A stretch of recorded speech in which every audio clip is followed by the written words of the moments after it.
Shalom Bapak Ibu semuanya dan saudara-saudari semua yang terkasih dalam Tuhan. Pada hari ini saya akan mau menyampaikan firman Tuhan, dan sebelumnya mari kita bersatu dalam doa. Bapa yang baik, Bapa yang kudus, pada hari ini Bapa, kami mau mendengarkan firman-Mu. Kiranya apa yang kami dengar Bapa, supaya kami bisa melakukannya dalam pelayanan kami Bapa. Terima kasih Bapa, terima kasih. Hanya di dalam nama Tuhan Yesus, haleluya, amin. Dan saudara-saudara semuanya, saya akan sharingkan firman Tuhan pada hari ini yang tema renungan kita pada hari ini memiliki hati yang merindukan Tuhan. Seperti yang dikatakan dalam kitab Mazmur 42 ayat 2. Seperti rusa yang merindukan sungai yang berair, demikianlah jiwaku merindukan Engkau ya Allah. Pada ayat ini menggambarkan rusa yang merindukan air.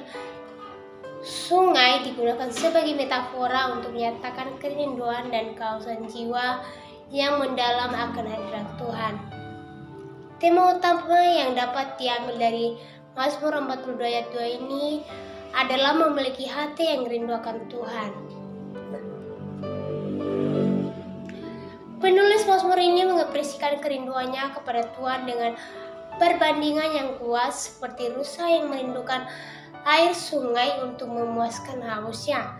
Begitu juga jiwa kita, dan jiwa penulis Mazmur ini merindukan Tuhan sebagai sumber kehidupan dan kepuasannya yang sejati.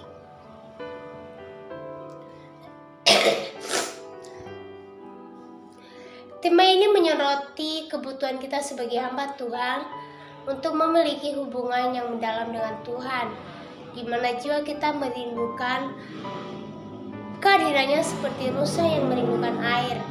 Hati yang merindukan Tuhan mencerminkan kehausan spiritual kita, keinginan kita untuk bersatu dengan Tuhan, dan kesadaran akan keterbatasan dunia ini untuk memuaskan kebutuhan rohani kita.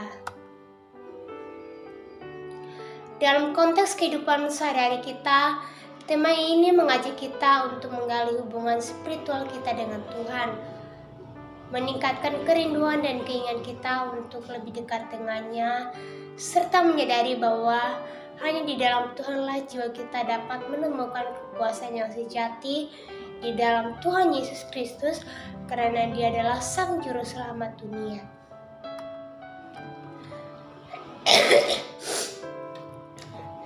Memiliki hati yang rindu akan Tuhan adalah sebuah panggilan suci untuk menyatu dengan kehadirannya, seperti rindu yang mengirim rusa kepada sungai air yang menyegarkan. Hati yang rindu adalah cermin dari kerinduan yang mendalam, bukan semata-mata keinginan atau tuntunan rutin, melainkan hasrat penuh kasih untuk mendekatkan diri kita kepada Sang Juru Selamat. Hati yang rindu akan Tuhan adalah ladang subur bagi tumbuhnya iman kita, harapan kita, dan kasih. Ini menciptakan keinginan yang tak terduga untuk memahami lebih dalam ajarannya, merasakan kasihnya yang tak pernah terukur dalam kehidupan kita sesuai dengan kehendak-Nya.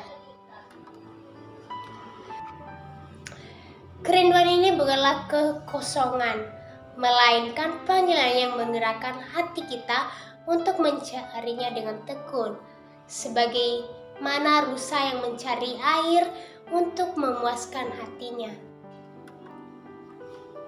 Dalam dunia yang seringkali penuh distraksi dan kegelapan, memiliki hati yang rindukan Tuhan menjadi pelita yang menerangi jalur rohani kita. Hati yang demikian membawa kita melewati tantangan hidup dengan penuh keyakinan, karena ia didorong oleh cinta yang tak pernah padam, cinta kepada Sang Pencipta yang memberikan hidup dan makna sejati.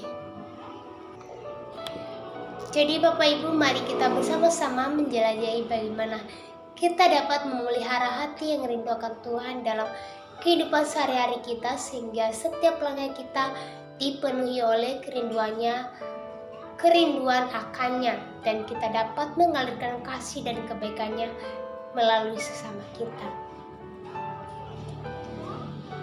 Langkah-langkah yang harus kita lakukan untuk memiliki hati yang merindukan Tuhan sebagai orang-orang percaya. Yang pertama adalah doa yang konsisten. Dalam Filipi 4 ayat 6-7 dikatakan, janganlah hendaknya kamu khawatir tentang apapun juga, tetapi nyatakanlah dalam segala hal keinginan kepada Allah dalam doa dan permohonan dengan ucapan syukur. Damai sejahtera Allah yang melampaui segala akal akan memelihara hati dan pikiranmu dalam Kristus Yesus. Berdoa bukan secara teratur adalah elemen kritis dalam memelihara hati yang dirindukan Tuhan.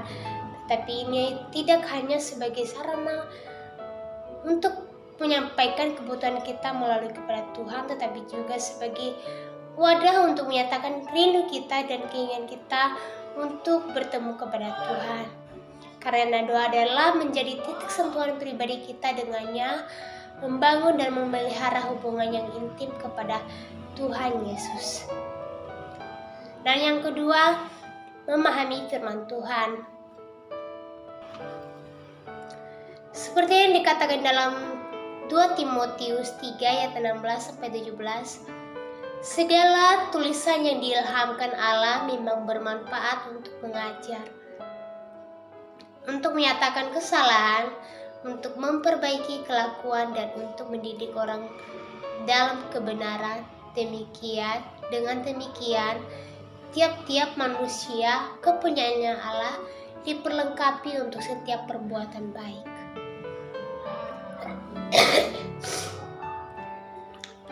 Merenungkan dan memahami firman Tuhan merupakan langkah untuk membangun hati yang rindukan Tuhan. Pemahaman yang mendalam terhadap kitab suci bukan hanya sekedar mengenal teks saja, melainkan meresepsi nilai-nilai kebijaksanaan dan karakternya. Dengan merenungkan firman Tuhan, kita bisa mengeksplorasi sejarah pernyataan Tuhan kepada umatnya. Jadi setiap kisah, ajaran, dan janji di dalamnya menjadi landasan yang kokoh bagi kehidupan rohani kita. Pemahaman ini bukan hanya intelektual, melainkan menebus hati kita dan membentuk persepsi kita terhadap dunia. Pemahaman firman juga memberikan pandangan tentang karakter Tuhan. Dalam kata-katanya kita mengenali keagungannya, keadilannya, dan kasihnya yang tak terhingga. Pemahaman ini menginspirasi kerinduan kita untuk lebih berdekat kepadanya, menginginkan kesamaan hati dan pikiran dengan Sang Pencipta.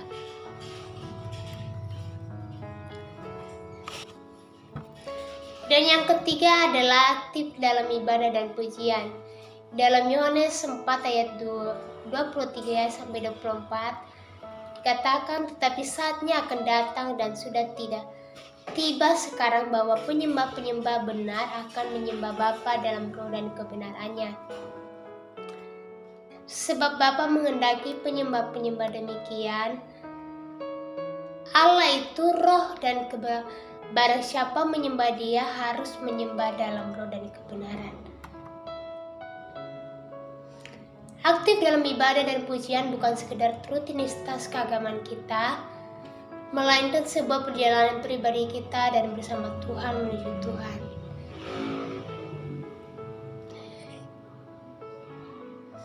Ini bukan cuma panggilan, tapi untuk membuka hati pikiran kita untuk mengaktifkan hati dan jiwa pikiran kita untuk menciptakan pengalaman yang mendalam dalam kehadirannya.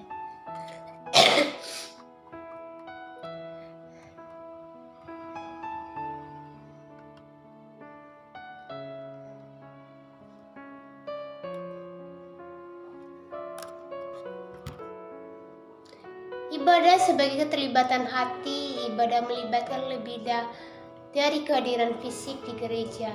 Ini adalah panggilan untuk terlibat sepenuh hati, membuka diri kita untuk merasakan kehadiran Tuhan Secara nyata saat kita aktif dalam ibadah, kita membawa kerinduan kita yang tulus untuk bersatu dengannya melalui pujian sebagai doa yang kita nyanyikan adalah bahasa hati yang diungkapkan melalui lagu-lagu rohani. Saat kita bernyanyi dengan sepenuh hati kita, itu adalah ungkapan rindu kita yang dinyatakan dengan indah. Melalui melodi dan lirik lagu, kita menyampaikan penghargaan, syukur, dan cinta kepada Sang Pencipta.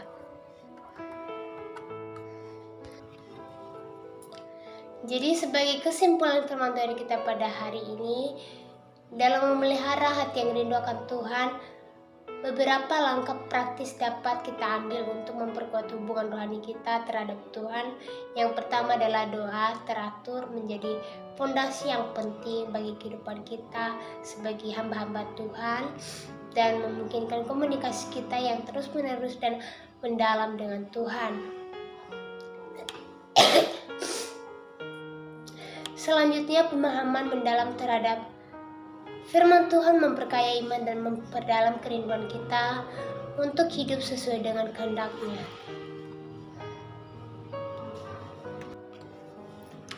Melibatkan diri kita secara aktif dalam ibadah dan pujian menjadi wujud ekspresi kita langsung dari kerinduan kita kepada Tuhan. Hubungan rohani yang erat dengan sesama pengikut Tuhan juga membantu dan mempertumbuhkan iman rohani kita yang berkelanjutan. Praktik kasih dan keadilan adalah langkah nyata yang mencerminkan ketaatan kita kepada Tuhan dan menggambarkan kerinduan untuk mencerminkan karakternya dalam hidup kita.